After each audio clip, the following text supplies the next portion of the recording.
Is that thing close enough? Well, let's make it a little closer. Okay. What's happening, everybody? This is the Jimmy Doane Show. That means it's 4 o'clock on a Wednesday or Sunday Eastern Time. And we are live here on Facebook. We do this twice a week, of course. And then I post a copy of this video with all the subjects time-stamped up on YouTube in the next few hours. Probably late tonight because Councilor Curtis is doing a stand-up show tonight downtown. So, for those of you in the area, come on down to the High Dive. Anyway, today is the 19th of June, 2019. And also, we're available in audio format through Luminary, Libsyn, Apple Podcasts, and other places you would find podcasts. So, find us. What's happening, Dr. Doane? Lots of stuff. Lots of stuff's been happening. I'm glad you got lots. I don't have so much. But I sent you a bunch of stuff. Well, I mean, aside from that, Okay. I don't have my own stuff. Okay, your own stuff. Well, I'm going to start off with another Venezuela thing. It's too bad we don't have our... Hugo Chavez. Well, of course, it's not Hugo anymore. Right, yeah. But it says I thought this is legacy, though. The headline, yes, his legacy, right. The headline is, Venezuela is now awash in U.S. dollars. Awash with U.S. dollars. How? Why would somebody put dollars but down I will there? say this. Now U.S. greenbacks are everywhere. The greenbacks, I like it. You know the greenbacks came from the Civil War because, okay, whatever, doesn't matter. They're stacked high in cashiers' drawers at supermarkets and bodegas, and even make their way into panhandlers' cups. The wealthy tip parking valet with singles and pull out wads of 20s to pay for buckets of beer. Currency traders casually set up on street corners and shout, compro dólares, which is I buy dollars, that's right. Until recently, using foreign money was a crime in the government enthusiastically threatened to prosecute. And I've been in a place like that where you really had to go hide to do it. Yeah. Apparently it's out in the open now. After the ruling socialists established currency controls back in 2003, they began patrolling for transactions that ran afoul of their Kafkaesque rules about money. Plain-clothed inspectors ran stings and raided businesses. Not so anymore. Out in the street, on the thing, exchange, whatever it is, and I don't know what the exchange rate is. That's what at first blush, go ahead. Well, the thing about it is, it's pretty obvious that this is one of those things that is quickly, this is what the market does. The market figures this out almost instantaneously. A few days at most. A few days tops, right? Yeah. And you go and I don't know about the visitors. If you're an American visitor down there, are they allowed to go down there? I guess they still are. Yeah, I think so. Yeah, okay. Can't go to Cuba still. Yeah. Okay. But I would imagine, I know when I was in Paris after they had some problems, this is many, many years ago, and people didn't know what the exchange rate was, and they would hold out wads of money, right, and say, take what you need. Well, it gets past that very quickly. Yeah. What happens is, if you have a $1, for instance, which is, who knows what it's worth. I mean, literally with a million, a million, whatever it is. It's like the Zimbabwe business, right. $100 trillion bill, whatever. I don't know if they're still printing any of that stuff, but in Venezuela. Yeah. But the point is that basically the exchange rate or the exchange item is the dollar. And at first blush, this sounds great, sounds awesome. This is like the market coming in there. My question, though, is how can a bodega have more than $1 in it? That's our smallest denomination of the currency, and yet that should be worth like their entire store at this point. I agree. And how can you have a rolls of 20s and you're buying beer? That doesn't make sense to me. I agree with you on that. It does seem to be a little out of whack. And who would take their dollars and bring them down to Venezuela? Oh, who wouldn't? Well, what I mean is, what do you? I guess you get stuff at black market prices. Absolutely. So I guess the problem is if you go down there with $1 and it's worth a BMW, right? Then you're going to get robbed. Well, not robbed. It's just that you can't get anything small enough, right? And so like I don't know if pennies are any good down there, but I think it's just the paper money. Yeah. But my guess is that they have a way of giving you some kind of change. I know that Somebody must have just flooded the market. Somebody must just walk up there with a big pallet of cash and just, here it is. I don't know about that. I just think that people that are going down there realize that the only thing, they have visitors, Right. There's a lot of people still in the world that can visit down there without any real big deal. But the point is that it becomes, how can I put this? I remember a time when, in fact, we talked about this on one of the Jimmy Doane shows like 20 years ago, where they were giving change in like washers when you went into this place. I'll have to go find that show, because what happened was, since they didn't have anything, it turned out that the change that you got, it turned out at the time was in literally, I think it was in a washers. It was in some nothing burger, but Right. that was the only thing you could have. Just something to keep track. So it turned out that also became kind of an official item. Right. And I don't know, but if they gave you, for instance, if you went down there with $1 and it's worth the equivalent of, let's say, $1,000 or something like that, I would imagine that they would give you. There would be something that would be accepted as a smaller item. Right. I don't know what it would be. It might Yeah. be rocks for all I know. I don't know. But it would be something that they would give you to say, here's your change. Right. And that would very quickly go throughout the economy, Right. it seems to me. I think that, money is one of those things that, when you look at the history of money, Fungible. right, when you look at the history of money, literally wampum, Yeah. Tobacco was money, Shells, cows, everything. shells, Right. right, the whole deal, all that stuff. Hell, there's even a money in one of those South Sea Islands where it was a stone, like this big, and you had a piece of it, and stayed there, of course. But when you went and bargained, you said, "Well, here's a tenth of my stone or something." No, it's literally. I have no idea what this. But this was a kind of a closed economy. Sounds efficient. It's not, of course, as you well know. You've got to be careful, because if cows are money, for instance, as they have been, how do you slice one up? It's a little tough to do. Runs away. That's right. Well, your cows only have 3 legs. I have to buy a pack of cigarettes. Yeah. So anyway, the point is that this is really, I think it's fascinating, because even the gouvernement, the federales or whatever, has said, we're not going to enforce this. Yeah. Maybe they're getting bribed in money. If the guy comes up to you and says, you're under arrest, you pull out a dollar bill and say, hi, bye. Yeah, exactly. So my guess is that a lot of people that go down there from other countries, are walking in with dollars. Yeah. Right next door, you got Brazil, Colombia, whatever, and I would imagine that if they're going to go in there and do anything, Right. it's going to be in Dolores. Okay. Their currencies are probably still good, but ours is probably the best, and at least in that area. So yeah, interesting economic times in Venezuela. So I thought that was fascinating, that the headline was awash in U.S. dollars. And like you said, who's going down there with plane loads of dollars? Right. I don't know, but Did you hear about that gold that disappeared apparently in Africa? No. So apparently a big shipment of Venezuelan gold landed in Africa and then disappeared. Boy, what a shocker. Yeah. And so Corrupzione. Well, yeah, but you what? But I don't know. Maybe it has something to do with the appearance of the dollars. I don't know. We're not going to go there. Yeah. Now here's a court item I need for you. Okay. I need you to talk. Guilty. Yeah, that's right. Guilty. I need you to talk about this. The Supreme Court upholds the rule allowing state and federal charges. So this is the Double Jeopardy thing, right? I saw this. Yeah. Double Jeopardy. What'd you think? Horrible. It was horrible. It was 7-2. I know. Gorsuch and Ginsburg dissenting, and they had it right. They're Gorsuch and Ginsburg.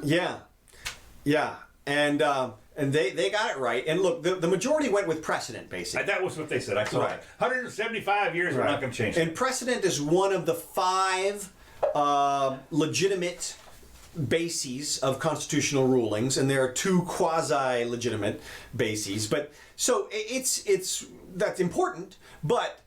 The better rule is the one that I believe Gorsuch articulated, it was Thomas articulated, which is if the prior rule sucks, you change it. Right. And so this is one of those situations where they really should have changed it. They should have established the concept of double jeopardy for real this time.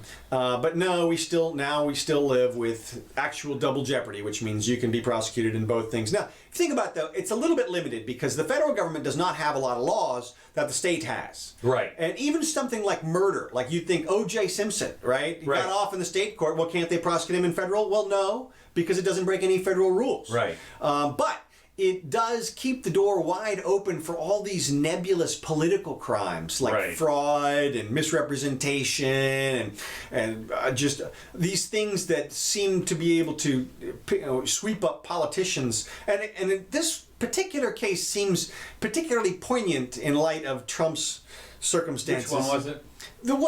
Well, not that. I mean, the talk about double jeopardy. I mean, okay. Trump is in a peculiar situation because he's facing federal repercussions from. There's the ruling out there that prevented him or potentially prevented him from being indicted in any obstruction situation from the Russia probe was an opinion that was issued by the government, which says that you can't prosecute a sitting president. Okay. And that makes perfect sense because if you could go arrest the president anytime you wanted to and just disrupt the country. Any low-level prosecutor could go do it. And so it would seem like you would want those protections in place. But no, apparently they're going to leave it open and rely on the discretion of the prosecutors. Yeah. Which they're going after Trump also though, but in state court in New York. Well, that's what they say. Yeah. And that's the real question is, are they going to? Do they really want to? But now it appears at least there's no legal impediment for them to do so. So anyway, I don't remember. I don't know who. I didn't mark down here who brought this and what the case was. Yeah, neither did I. I forgot. But it does. Oh, wait a minute. It was. Well, it's not important. Okay, it's not important. The bottom line is that double jeopardy. One of the things, of course, we have double jeopardy now in the United States. Right. One of the things that used to be, of course, was there were so few federal laws. Right. What's happened is over the last years, the federal law, the federal whatever it is, has ballooned. Right. And so now you can step into the quagmire of a federal law. And with people nothing don't where you understand. 50 or 60 years ago, you couldn't do it. Right. And we didn't need a federal body of law to protect us from crime because we all have states. We all live in states. Right. There is no place without a state. Maybe D.C. or something. Yeah, right. But. Puerto Rico. Right. Well, they do have their own laws and everything. So you don't need to have double overlapping sets of laws, and it shouldn't be that way. And no American should have to suffer double jeopardy. But too bad. And of course, one of the big places where you'd get this double jeopardy, it seems to me, is in the marijuana laws. Yeah, you could easily have anything that goes over state lines. Because they were talking about going in after California did whatever they did. Said, Schlesinger, somebody back there said, we don't care. We're still going to raid them. Right. And again, there's far too many federal laws, and this is just an ugly chapter in American history. Unfortunately, the justices had a swing at it, and they failed. That's right. They didn't even bunt. Nope. It was terrible. Okay, Beto O'Rourke. Speaking of who? Just kidding. Let's see. We're coming up here in about a week for the first. Tell me about it. Yeah, tell me about it. Right. Thank you, Beto. In Beaufort, South Carolina, Democratic U.S. presidential candidate Beto O'Rourke kicked off a campaign swing through South Carolina on Friday, and what he said was he pledged support for reparations. Reparations for descendants of slaves and addressing climate change. Wait, who? He said reparations be peachy. Yeah. And he's on all of our climate change as well. But he was in a town hall with the members of the Gullah Geechee Nation, whatever that is. Okay. Apparently, the Gullah Geechee are African-American descendants of slaves living in coastal island, low-lying inland areas of South Carolina and Georgia who speak English Creole language. What's interesting is this was a place where I think it was right after the Civil War, literally they went over there and settled on this island or whatever, and it was all just them. and since then they've like not been disturbed or something. It's almost like an Indian reservation, I believe. I could be wrong. Correct me on this. But anyway, so if anybody would be entitled to reparations, it'd be these guys. Yeah, but no. But no, that's right. But no. Yeah. Look, there are two huge, massive problems with the you think? contemplation of reparations, and they are, of course, who gets paid and who pays. Right. And the problem with it is that we're all mixed at this point. Yeah. We're all, and there's no way to divvy up the percentages of how much we suffered from past generations, and there's no way to account for anything that's been done in between that time and now by our ancestors. That is any makeup work that's been done by our intervening ancestors. You know, what if one of our ancestors ran part of the Underground Railroad and sacrificed their life to help slavery? Does that count? Yeah. How much does it count? You know, if somebody pledged their fortune to it, how much does that count? You know, if I work for the public defender's office, you know, for 5 years, does that count? There's no way to count any of that stuff. So it's going to be totally arbitrary. And then, of course, you're making people pay who obviously had nothing to do with slavery, because there's nobody alive today who has any connection with slavery. I don't know about that. I'm a 1,024th. Negro. Right. So, well, yeah. According to my DNA. Right. Well, and then of course there's other slaves. What about the Irish? You know, or there's Chinese. Right. I mean, are you going to compensate? And then what about Native Americans? Jesus, if you're going to compensate anybody. Yeah. You know? Yeah. If you wanted to, well, of course, what they're claiming is that they got the reservations. Oh, good. Yeah. Oh, they're happy with that. Now they get down here in Florida, they got a casino, and they're doing pretty well. And that's the way you do it. Freedom. You just go ahead.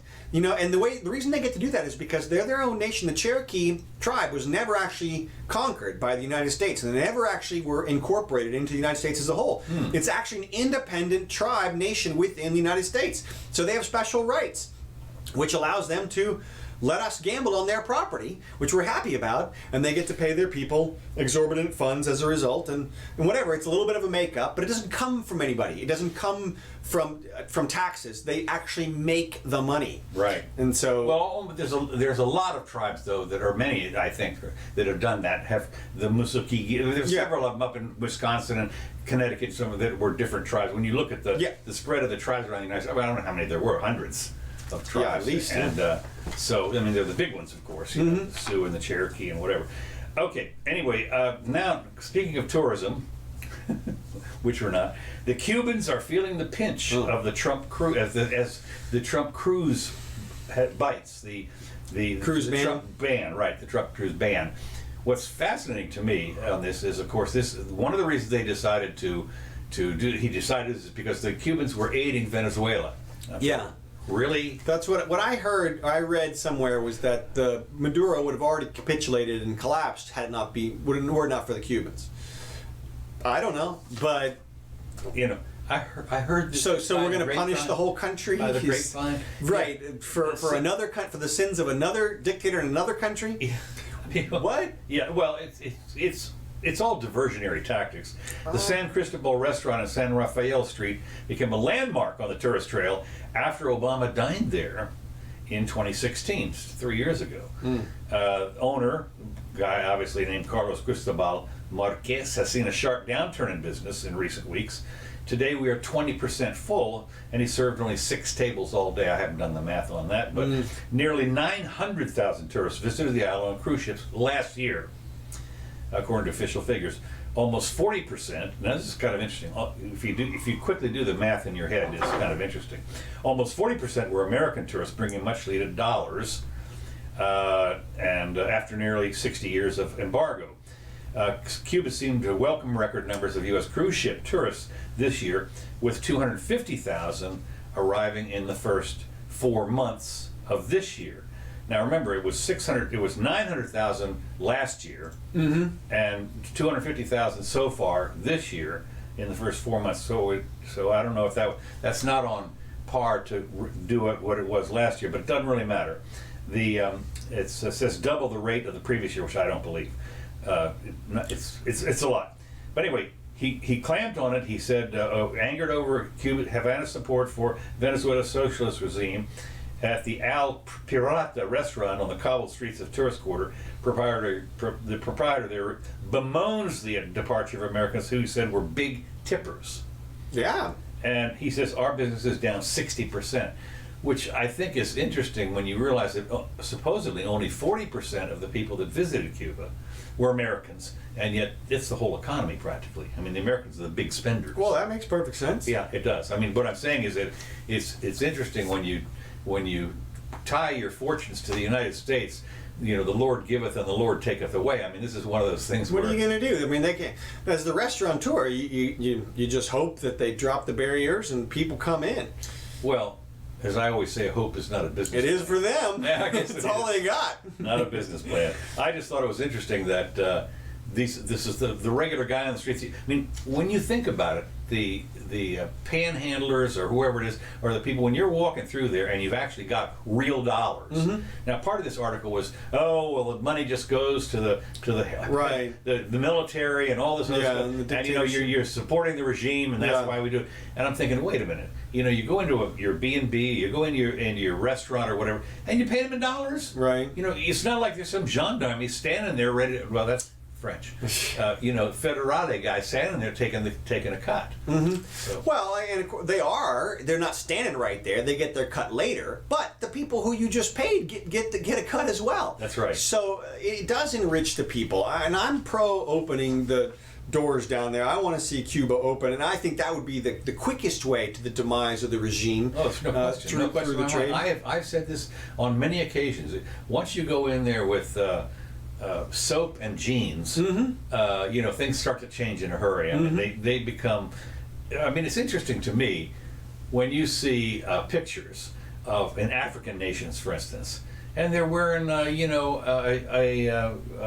a Raiders T-shirt. Exactly, Raiders T-shirt. What? You know, where did you get? It makes perfect sense. I know, because the thing is made for pennies on the dollar, and they've got jillions of them, and of course they're probably wearing the one with a little hole in it or something that got rejected out of hand. Yeah, and yet it works perfectly good for them. It's much better than a thatched shirt. Yeah, and so it was interesting. I remember years ago, speaking when we were talking before about they would arrest you for using a different money in Venezuela years ago.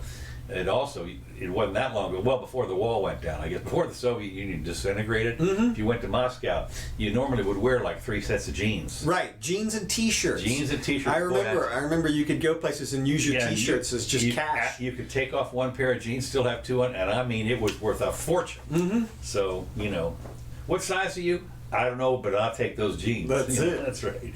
So anyway.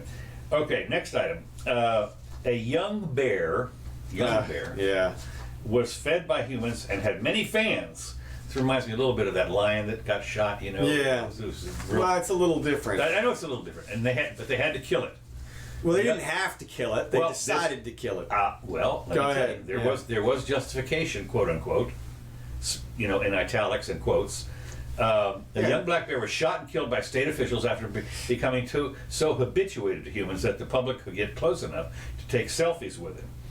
And which is kind of interesting. Which means it's safe. Yeah. Or if it's not safe, it'll eat one person, and then everybody won't go near it anymore. Well, it's interesting that the bears aren't that stupid. They're pretty smart, figuring out where the food was coming from.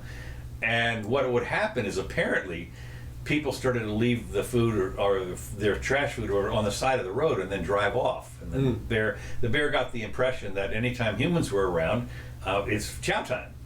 Not on the humans, but on the chow. And what they said was people have been called because the bear was a little too friendly. You think about it now, black bear, a young black bear, not that big. I mean, a couple 100 pounds, yes, I understand, but not grizzly. They'll still eat you. Well, they will. Black bears will eat you. Really? Yeah. I didn't know that. Yeah. I mean, if a grizzly is going to kill you, it's usually because it's scared or it thinks you are near its cubs. Okay. It's protecting. It's not. I mean, it may eat you as well, but only if it's that guy. Right. And his girlfriend. Right. Well, tore them up or whatever, but only if they're very hungry is a grizzly going to eat. But a black bear, then you're like, it's food. Okay, I did not know that. But yeah, it's a bear. It's like a huge monster dog that is undomesticated. Yeah. Well, at any rate, it said that can climb trees. This was in Oregon. Oh, I did see a YouTube where they had the bear was up on the guy's shooting stand.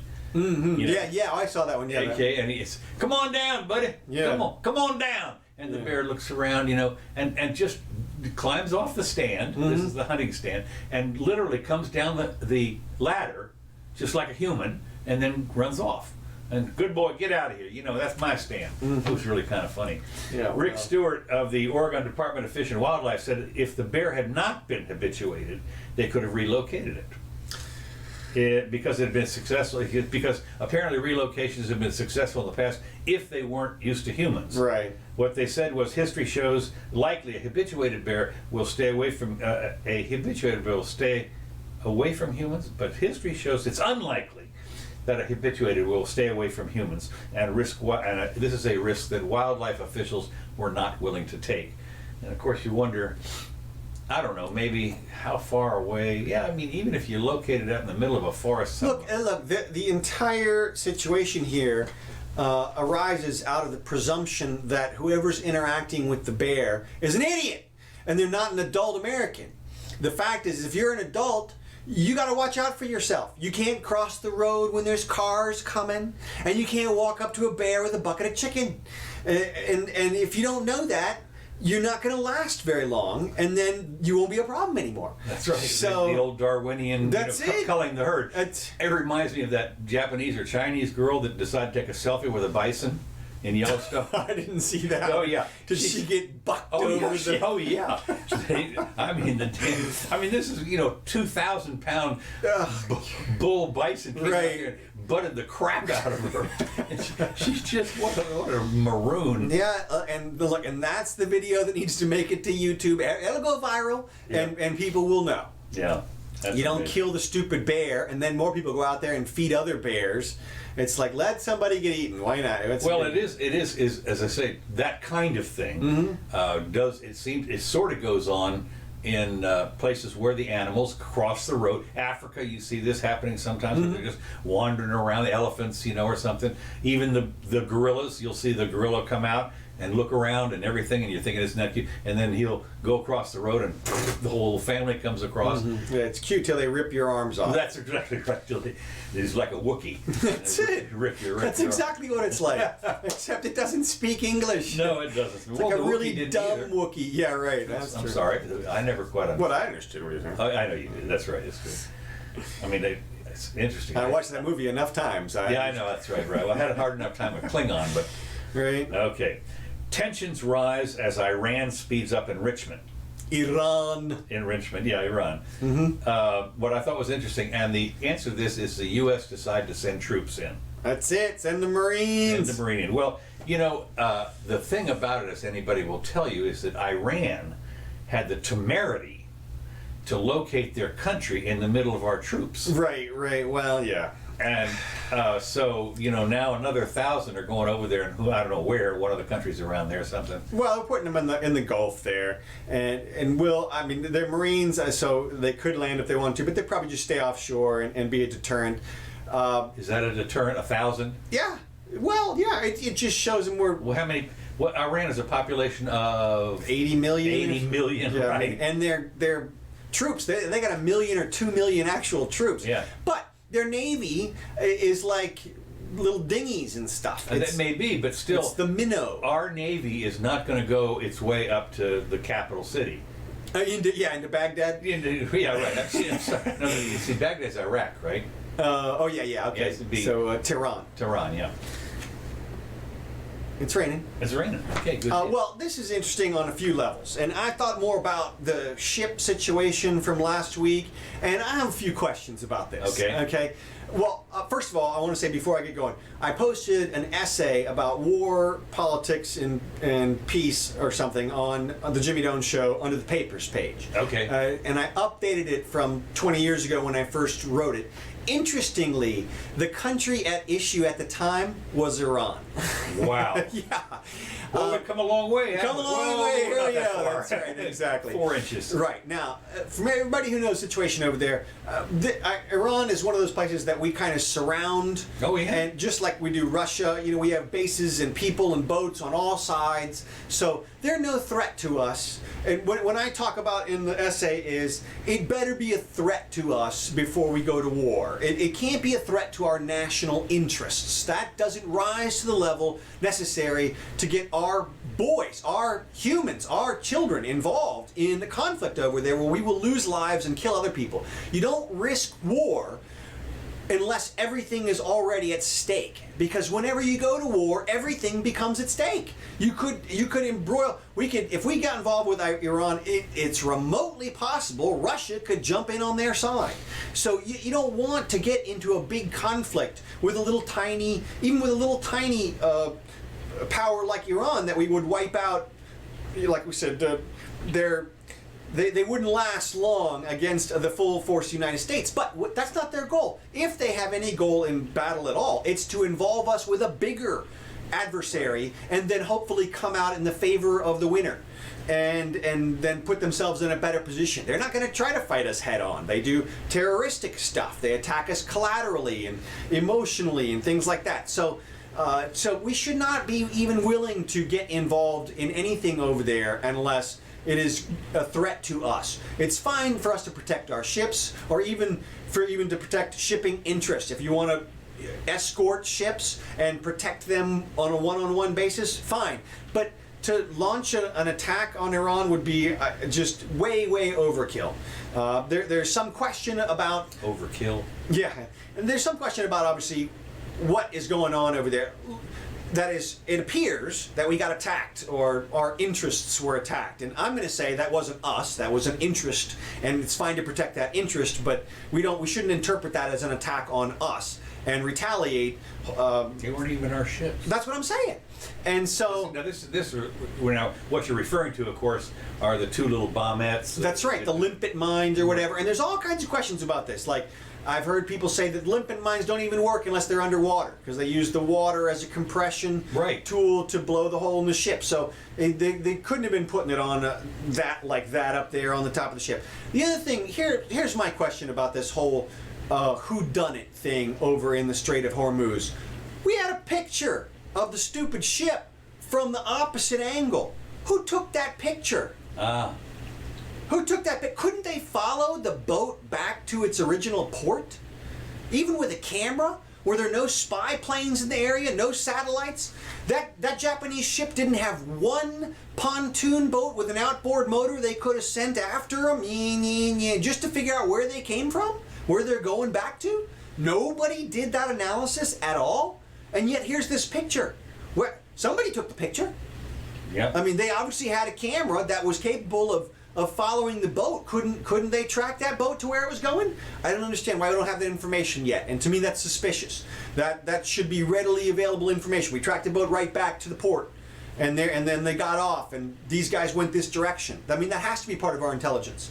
And so, it's disturbing to me that they're not providing us with that information. I don't care.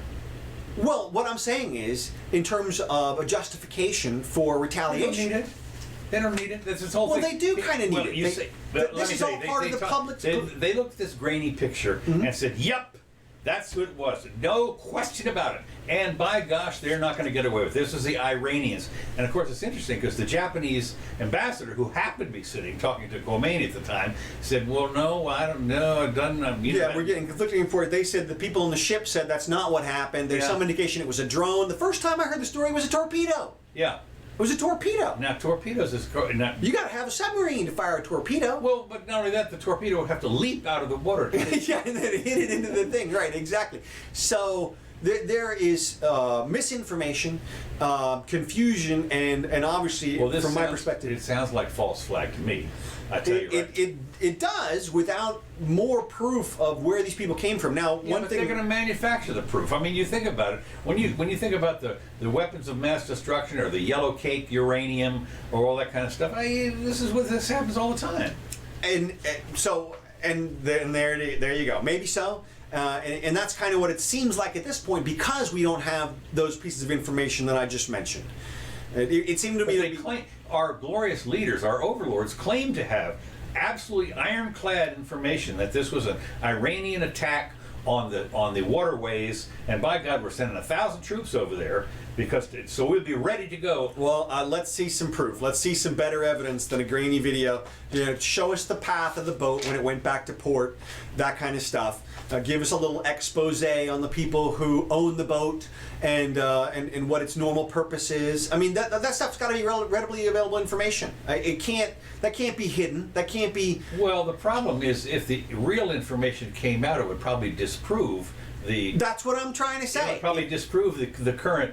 Mantra, of Iran doing all these bad things. If the proof were to come out and say, well, no, it actually was some rogue outfit, and but then we don't have to send 1,000 troops. Exactly. And so, from my perspective, this is all needs to be questioned further. The thing is, the people you're asking to question it are the neocons. Well, no, I'm asking our audience to. I'm asking. Oh, right. I'm telling people. I'm saying, don't believe the news. Don't believe the rulers, unless you see further evidence of the type that I just outlined. I mean, Yeah. there's at least 4 pieces of easily available information there that, if we have any intelligence on the issue at all, we should be able to provide. Where did the boat go? Where did it come from? Who owns it? What does it normally do? That kind of stuff. Who took the photograph?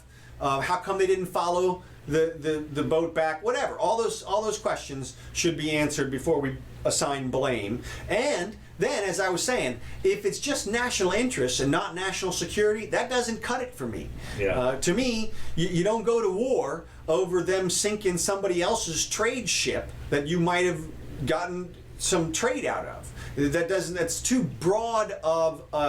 That means we protect everybody. Right. That means we're. Yeah, and they flat out said. I know some people are world's policemen, but that's what my essay is about. Okay. It goes into how the difference between a policeman and a military is vast. Okay. And if you want to assign yourselves to be the world's policeman, then the most humane thing you can do is go conquer the world and then assign actual policemen who are trained to protect people's rights, versus what we're doing now, which is we send military who are designed to kill people, and there's no in between. They're not designed to keep the peace. They're designed to kill. No, you send all your MPs over there. Your military police. See, it says police. Right, it says police. Yeah, they're police. And so, let me finish on this a little bit. Go ahead. The one of the things that started all this off, besides the shipping doohickey, whatever, was that Iran will suppress the uranium stockpile limit set by its nuclear deal in the next 10 days. Well, its nuclear deal, we are not part of that anymore. Right. For openers, and I don't know how we know exactly to the moment when they're going to suppress. Right. Whatever. I'm not sure about that. If we know that, we have pretty good tabs on it. I was going to say, yeah, right, exactly. So anyway, raising pressure on Europeans trying to save the accord, because they trade with Iran. The Europeans do. And they still provide a lot of the world's oil. Right, that's right, in Europe and so forth. Well, yeah, that's right. And by the way, our goal of zero oil coming out of Iran is pretty much tantamount to an attack. I've always said this. Sanctions are an act of war. You have said that. You've been very consistent about that. When you think about it, blockades are an act of war. The simple fact is that the Germans tried to blockade England, and starve them out. We tried to blockade Germany during the First World War, starve them out. I mean, that's an act of war. That was during the war. Exactly. And my response to that has always been a total blockade, yes. Or a blockade like this, where we're preventing them from utilizing their most important resource by far. Again, yes. To me, a normal little tiny blockade, or like a thing like, we don't want you to get arms or something like that. Well, except for the fact we had a little tiny blockade on Cuba. Right. Just about the arms. Right. Almost annihilated the planet. Right.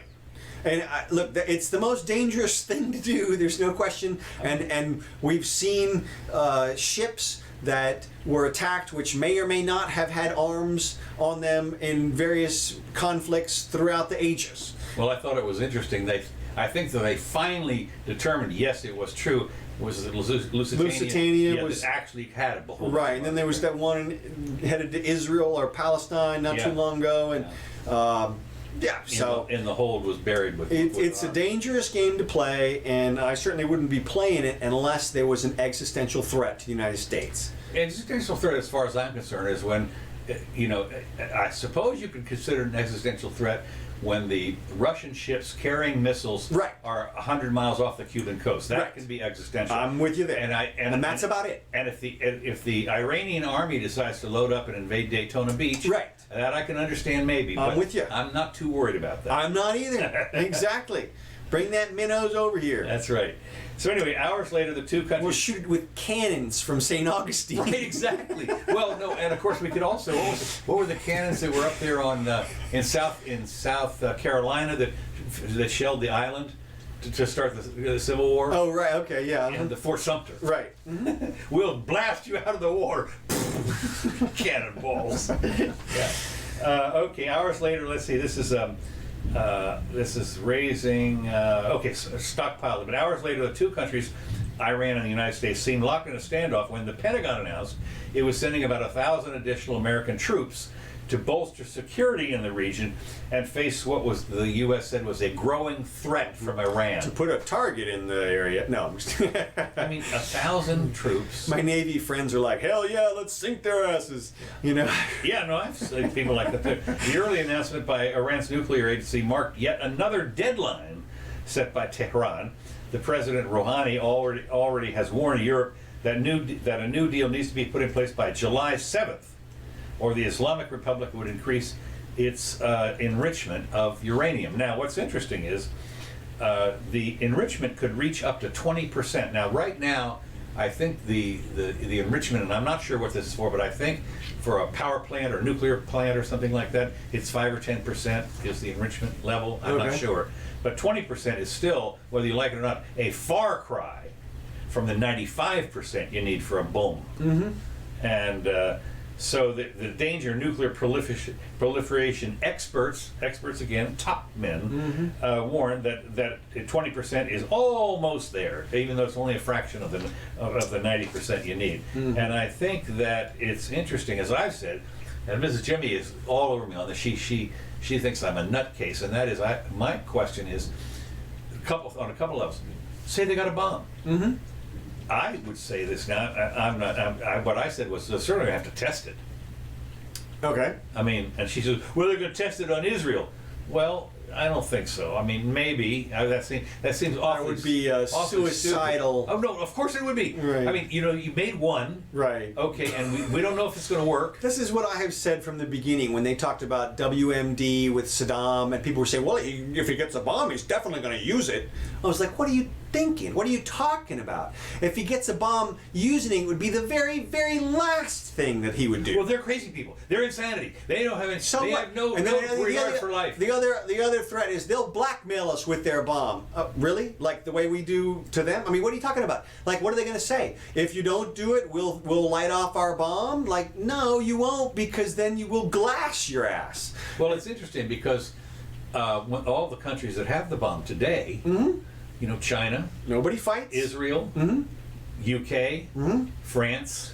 How about Pakistan and Pakistan and India right next to each other? And those people are at each other tooth and nail, but not bomb. Right, exactly. So the idea that Iran's going to get a bomb and suddenly be a threat to world. They already threats to world peace. Right. If they got no. It would chill them out, I think, to get and North Korea, for God's sakes. I'm sorry, North Korea has a bomb, and they're an inch and a half from South Korea. Right. Yeah. Right. Well, look, if they could shell South Korea on any given day, right, from their current positions with artillery, they could do incredible damage. Right.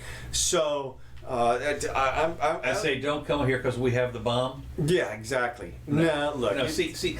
I mean, the whole thing is so ludicrous on its face. Right. And as I say, the first thing you would have to do, I don't care who you are, you're going to want to test it. And I'm guessing you're going to want to test. How big is Iran? Is it as big as Texas, or how big is? Oh yeah. It's bigger than Texas. 3 times. Okay, so you can certainly find some place out in the Goat Hills or something like that to set. Oh yeah, totally. And to set the damn thing off.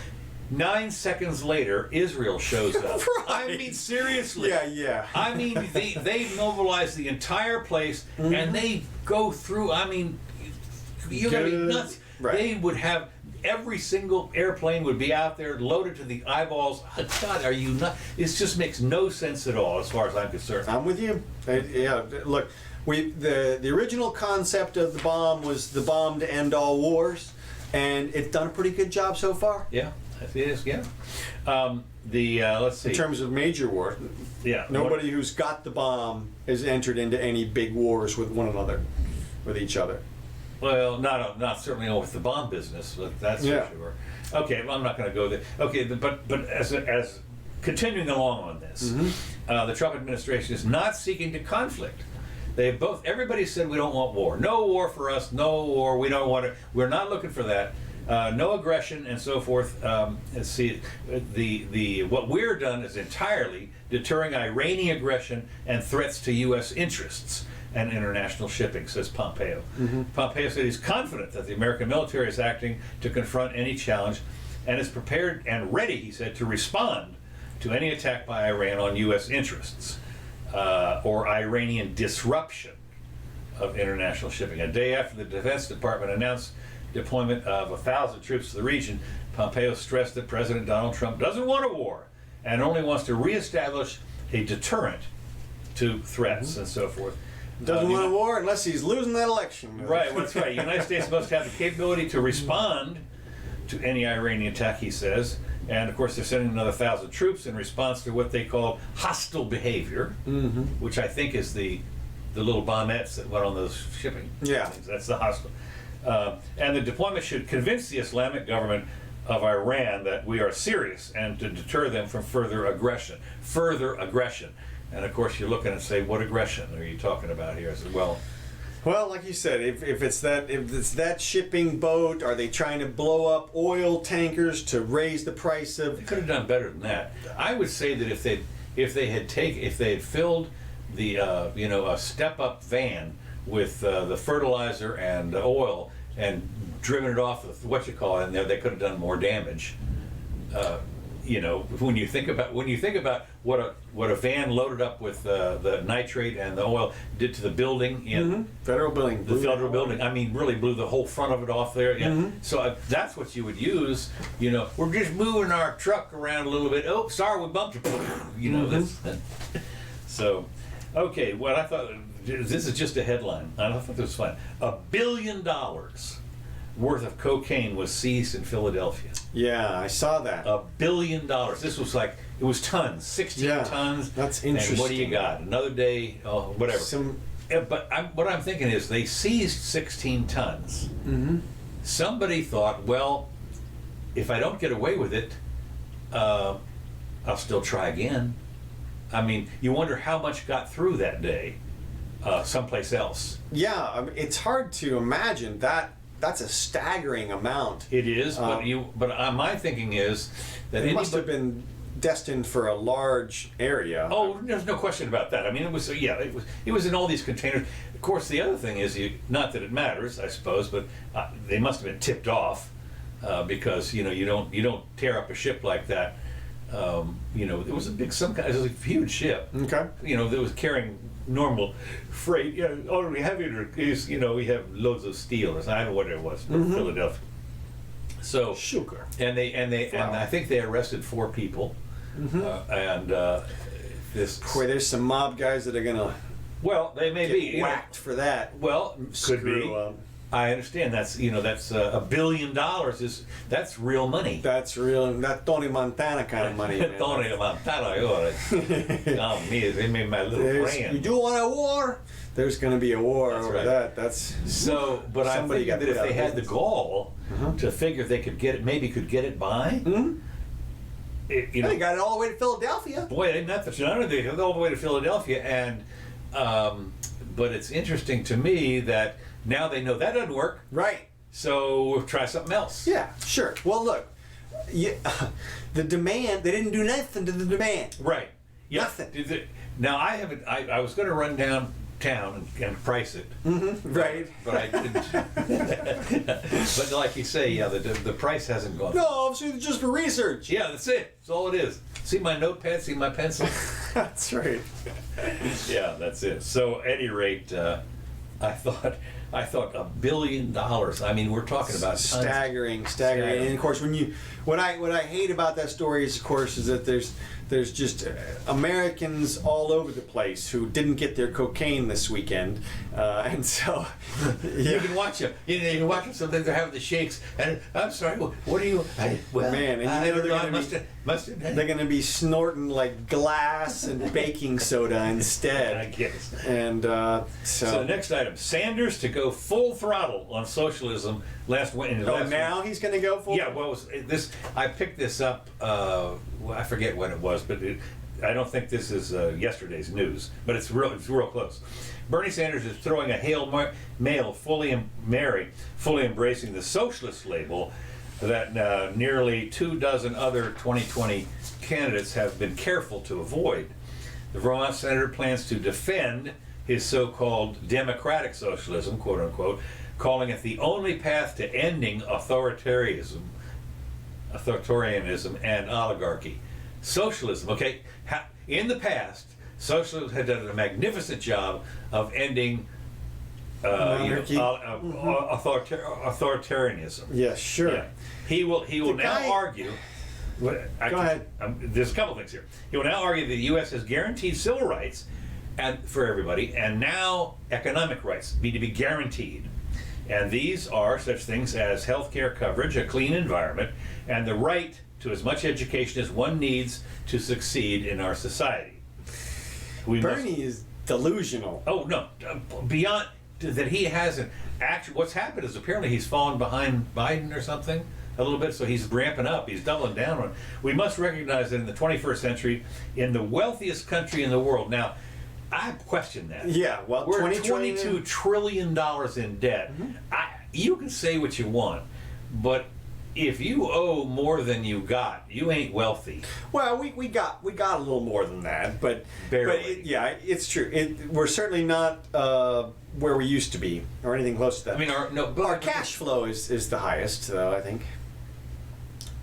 Yeah, but not for everybody. Those little tiny oil countries are a little better, but yeah, and they're still in debt too. Economic rights are human rights, he says. And this is what I mean by democratic socialism. Sanders said we'll need to make a convincing case that democratic socialism is in fact different from other forms of socialism, which has a lot of baggage.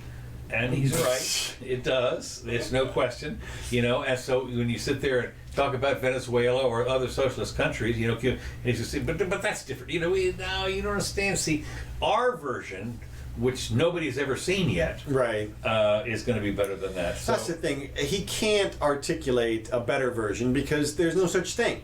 He doesn't understand the economics of it. And think about just what he just said, an economic rights to economics, and what he's talking about there is, of course, like minimum wage and health care, free health care, free college, which, free if everything. you break it down, is somebody's labor. That's what that stuff is. It's somebody else's labor. So what he's trying to say is that you, as an American, have the right to somebody else's labor. And that can't be, because if you have the right to somebody else's labor, then they have the right to your labor, but not their own. It just doesn't make any sense at its core level. He's just operating on the concept of, the way I see his democratic socialism is, he thinks, well, we'll just let everybody make money, and then we'll just take it and spend it better than they will. Right. And we're, in a humane way, we're going to spread this money around. That is not going to have any impact on what anybody does. They're not going to adjust their earnings or anything with their businesses or any way. And then he says ludicrous things like the workers should have a seat on the board. Well, they do in Germany. Well, What, like the union has a representative up there? Absolutely. Okay. In Germany they do, yeah. But I don't know if you've noticed this, but wir not Deutschland. Yeah, well, I question the efficacy of that theory. How are you ever going to do that? And maybe they do it in Germany just fine. Obviously, German economy is doing just fine. I wonder how replete that is over there. I don't know enough about the German economy to comment on either. That was one of the things. And again, they're relatively homogeneous, although they're getting to be worse with all the immigration and everything. Mm-hmm. But it's a relatively homogeneous crowd over there. Germans are. So I gotta believe that they've made some adjustment. Like, okay, you can have one person on the board. We're going to add 4 more people. Well, let's not talk about that because it's my understanding that the unions in Germany are a little more reasonable than the ones here. They don't look at themselves as adversaries to the ownership. Mm-hmm. But again, well, that has to do with the homogeneity or something. Yeah. But I cannot imagine your average Walmart worker sitting on the board of Walmart. Oh yeah, no. You're right. I mean, that's not. We're talking in Germany. They're talking about and Walmart's not unionized. We're talking about the industrial people. Mm-hmm. That kind of stuff. Okay. So let me we're getting close to the end here. Oh, geez, that was quick. Yeah, it was. The other thing is, let's see, popular socialism banner, and I was going to make another. It reminds me a little bit when I was in the 4th grade. We had one kid in our class named Ralph. I'll never forget, who was really a good artist, and we had to put a mural on the wall that was called the 4 Freedoms, and this was Roosevelt's version of it was the right to. Okay. The 4 freedoms were, I forget what they were, but they weren't what you normally think. Somebody will tell me what they were, but it was stuff like this: healthcare, education, whatever it is. And I remember that we all went into it, and Ralph drew the pictures, the unicorns, and everything all over the place. But that hasn't changed. I mean, that's 50-some years ago, 60 years ago, 70 years ago. That's because, as Bernie will tell you, we need to finish the job started by FDR. That's right. Finish the job by FDR. Well, it's internment camps. Yes. Well, speaking of internment camps, that's what AOC says we have. Well, we have to talk about that real quick. Let me do this Go ahead. real quick. Let me finish this up. The media. Let's see who will. Okay, you can go ahead on your stuff. Okay, so let's just bring that into the fold. Obviously, AOC is getting a ration of shit for calling our border camps concentration camps, and people internment camps. Or was it concentration? She said concentration camp. And now she's changed it to internment camps now. Okay. Still, no parallel anywhere in sight. Well, there is a small parallel in that they're jails, basically. And I guess she's anti-jail generally, or probably doesn't. I don't even think she has contemplated what the difference is or why they're there or anything like that. I mean, honestly, I think she was just speaking off the cuff and just said something, and now she's trying to dance around it and try to say, well, I didn't mean the Holocaust, but I did, but I didn't. That kind of thing. It's really bad, but it's not as bad as the Holocaust. Well, it's not even as bad as it's not even as bad when we put the Japanese in. No, because then again, they were American citizens. They were American citizens, and they couldn't leave. Right, and they didn't walk to the camp. Yeah. All the people at the current camp went there. That's right. Not only did they go there, but it turns out that there is a way for them to leave there. All I got to do is go back home, or what? Well, back home is one, or get a sponsor, or something like that. I mean, or pay their way. I mean, it's not like they're locked up permanently. They can actually find a way. Well, to get and of out. course they're waiting trial, which is the way you have to. But we're starving them. We're going to turn them into. Right. Yeah. Right. No. Meanwhile, the ICE has bought like record numbers of diapers and baby formula and all this kind of stuff, and it's just like the Nazis. Yeah. Same thing. Right. Yeah. Totally took care of those people. And so I'm giving her a little crap there. Of course, my plan, and for anybody who doesn't remember, I am to the left of all the Democrats in terms of immigration. You are. I personally would be happy with a blanket amnesty and a very, very open immigration policy. What I would do is, my rule would be, if you don't have a violent background, you're in. Just come on in. We would do the Taco Bell thing, which you talked about. Take their DNA, pictures from all sides, background check, and chip them. No, I wouldn't chip them. But, and then I would give, yeah, it's like, it's Plitskin. That's right, it's an exploding chip. That's right, If you go to jail. And then I would homestead them out on federal lands and say, go nuts, if they would sign a waiver of benefits. Because to me... You'd want to make it non-federal lands. Well, they'd be non-federal at that point. Right. You'd say this is now your land. Exactly. Right. Yeah, you'd give them ownership. Homestead. Exactly. Lincoln's homestead. That's right. It would be Trump's homestead, and to me, that would be the way to go. And what you would do, because to me, the addition of one additional person, a human, is a net positive to the group. They add labor to the group, as we just talked about. Labor is stuff, and that's what they add that, unless they're absorbing more benefits than they're worth, obviously. So if you would get them to sign a waiver for a particular period of time, and the little card says no benefits. that's it. And that's what it says. It says you're in, and but you can't take anything, just right off the top. You got to earn it. You have the right to starve. Well, and earn your stuff. And so to me, that would be the way to go. But even in that circumstance, you would have to have holding pens for the people who didn't, whatever they're jailed, they're going to look like pens, and that would alleviate a lot of the numbers, but you would Chicken wire. something like that, and it would be, you'd have to have that for the people who are waiting the quasi-judicial determination as to the level of their violence. You would want at least some adult human to come in there and make the call. And my position would be, if they fail, what I would do is the punishment would be exile. It would be, I would put them on a bus and I'd drive them to like the furthest place in the country, in this country that they came from, away from our border, and push them out there and at the edge, and then, well, yeah, that's it. And remember, these are the violent people that didn't pass the background check. And if they came back 2 or 3 times, then you'd have to charge them with a new felony and incarcerate them yourself or something. I mean, I don't know if I'd want to be taking a busload of violent people someplace. Well, you take them just like you take other busloads of violent people someplace. You take them with armed guards. I saw a movie about that where they took over the bus. They do that a lot.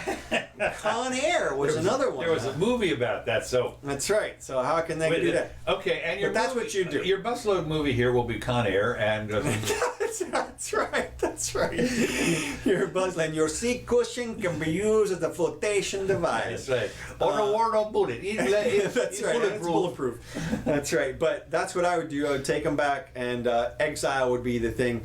But you'd still need holding centers. You have to have that while you're doing the quasi-judicial determination. So, but that would be my solution, and I think it would work. But we'll see. Now, we have to point out that Trump has actually made the immigration situation a lot worse, because when he signed that continuing funding bill that had the provision, it had a provision in it that said if you show up in the United States with a minor, you can claim asylum. If you claim that you're protecting that minor, you can claim asylum. And I believe, and I haven't checked the numbers, but I bet you if we Google it, that they would show there's been a massive increase in people seeking asylum and people with minors.